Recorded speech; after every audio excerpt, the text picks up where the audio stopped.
Et aujourd'hui, tu ne te rends pas compte, tu es attiré par tout ce qui est sorcellerie, attiré par les livres de la magie, attiré par ceci, attiré par tout ce qui est... Voilà, une sensibilité bizarre.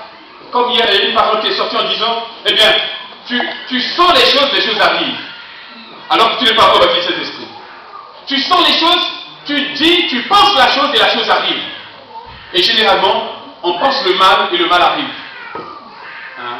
Alors que tu n'es pas encore baptisé du Saint-Esprit. Généralement, là, bien aimé, il y a quelque chose derrière. Donc aujourd'hui, nous décidons de ne pas tomber en putréfaction à cause des péchés de nos pères.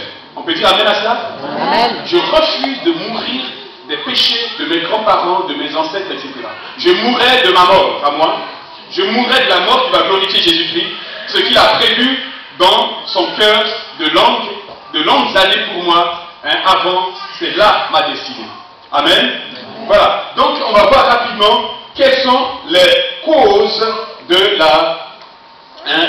des malédictions que nous pouvons donc avoir sur nous. Première cause, c'est l'idolâtrie. On peut marquer, j'ai mis plusieurs en même temps. Donc, l'idolâtrie. L'idolâtrie, ça veut dire avoir plusieurs, essayer d'imaginer Dieu, essayer d'avoir une image de Dieu, représenter Dieu. Et je ne vais pas dans les détails, il y a des choses que vous connaissez déjà.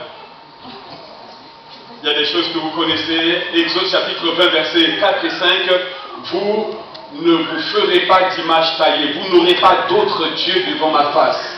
Vous ne vous ferez pas d'image taillée. Vous connaissez cela, bien aimé. Pour avoir fait ça, des peuples entiers ont été décimés.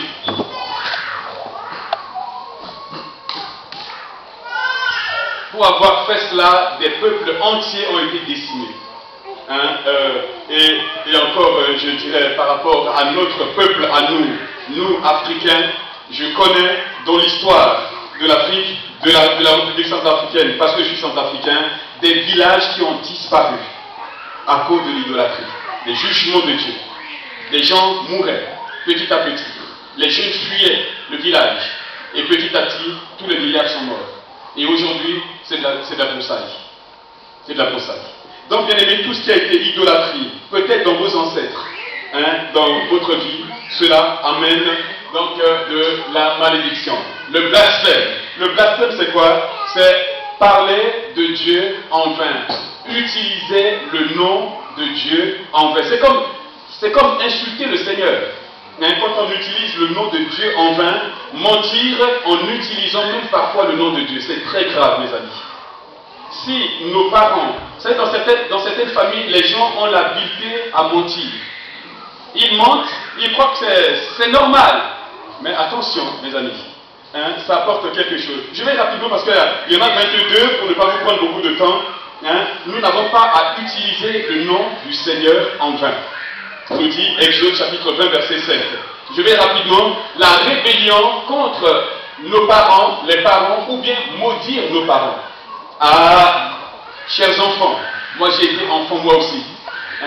Honorez vos pères, honorez vos parents, nous dit la Bible.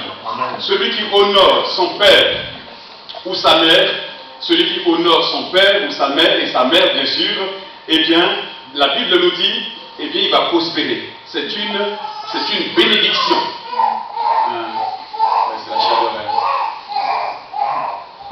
C'est une bénédiction. Il est dit, afin que tu prolonges ta vie sur la terre.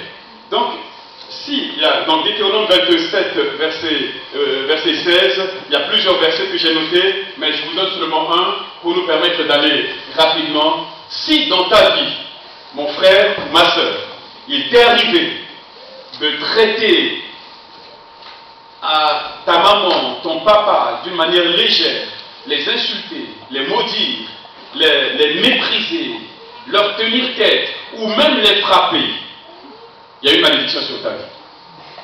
Ça, c'est inévitable. Il y a une malédiction claire sur ta vie. Il te faut vraiment te repentir et demander la grâce de Dieu. Demander la grâce de Dieu. Le temps nous manque pour donner des exemples d'une femme que j'ai vue chez nous en Afrique, en Centrafrique, qui vraiment, à un moment donné, elle tapait sa propre mère, tellement qu'elle était violente. Et un jour, la maman s'est dénudée devant tout le monde, devant elle, en frappant son sexe et en disant devant tous, si c'est moi qui t'ai mis au monde, et maintenant toi tu te retournes contre moi, si c'est ce sexe-là à travers lequel tu es sorti, eh bien, dans ta vie, tu vas traîner les rues, tu vas errer sans abri, sans abri. Et j'ai vu l'accomplissement, mes amis. Faites attention. Hein, on va aller dans les détails tout à l'heure par rapport aux autorités et tout. Honorez vos pères, honorez vos mères, honorez vos parents. Je bénis Dieu. Mes 2 parents sont morts le même jour, ils sont maintenant au ciel. Mais je me suis appliqué à les honorer jusqu'à la fin. Je me suis appliqué à les respecter. Mon père était aveugle, ma mère une pauvre femme qui a tout fait pour nous élever. Eh bien, j'ai tout fait pour les honorer. Jusqu'au bout, les respecter. Ne jamais leur crier dessus. Hein? Ne jamais hausser la voix sur eux. Respectez vos parents, mes chers amis, mes frères et sœurs. Il y a une bénédiction qui attend. La société d'aujourd'hui, le père, on lui crie dessus. Le père, même s'il faut, on lui donne un bon coup de tête. Le père, on lui tient tête. On le pousse, on le bouscule. Hein? Le père n'a pas fait le karaté, bien on lui donne un bon coup de karaté, une bonne kata, il est tombé par terre. Et Faites attention, mes amis.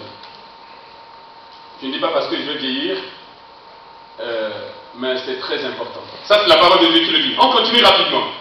Le vol est la fraude. Zacharie, pour ceux qui prennent des notes, prenez, lisez Zacharie, notez s'il vous plaît, mais je vous donne la référence. Zacharie chapitre 5. Écoutez ce que Dieu dit de la maison du voleur. Zacharie chapitre 5, il est dit ceci. Je levai les yeux et je regardais, et voici, il y avait un rouleau qui volait. Écoutez. Et il me dit, c'est un ange qui lui parlait, que vois-tu? Je répondis, je vois un rouleau qui vole. Il a 20 coudées de longueur et 10 coudées de large.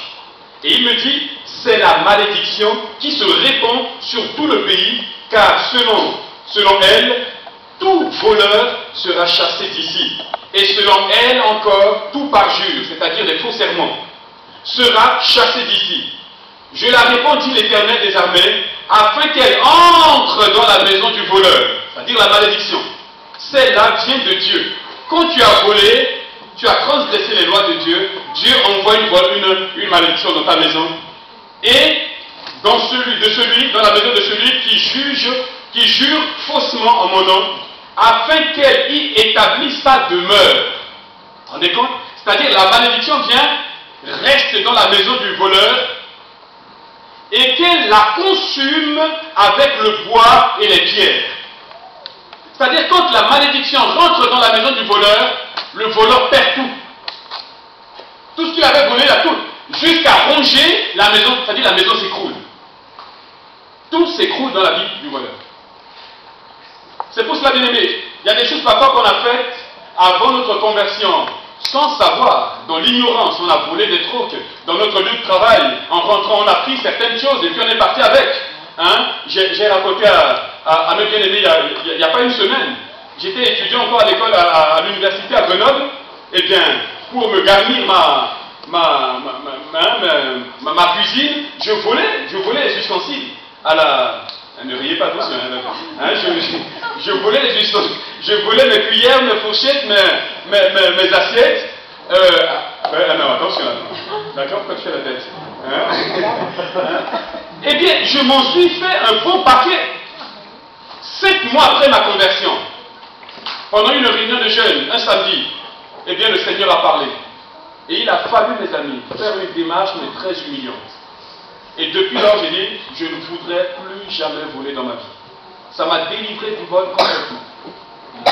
Il faut que tu restitues les choses que tu avais prises, que non pas prises, que tu avais volées. Parce qu'il faut mettre les bons mots à la place.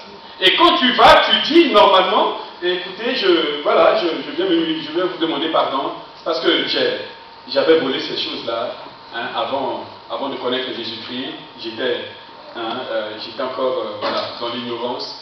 Et je viens vous restituer ces choses qui vous appartiennent, je vous demande pardon.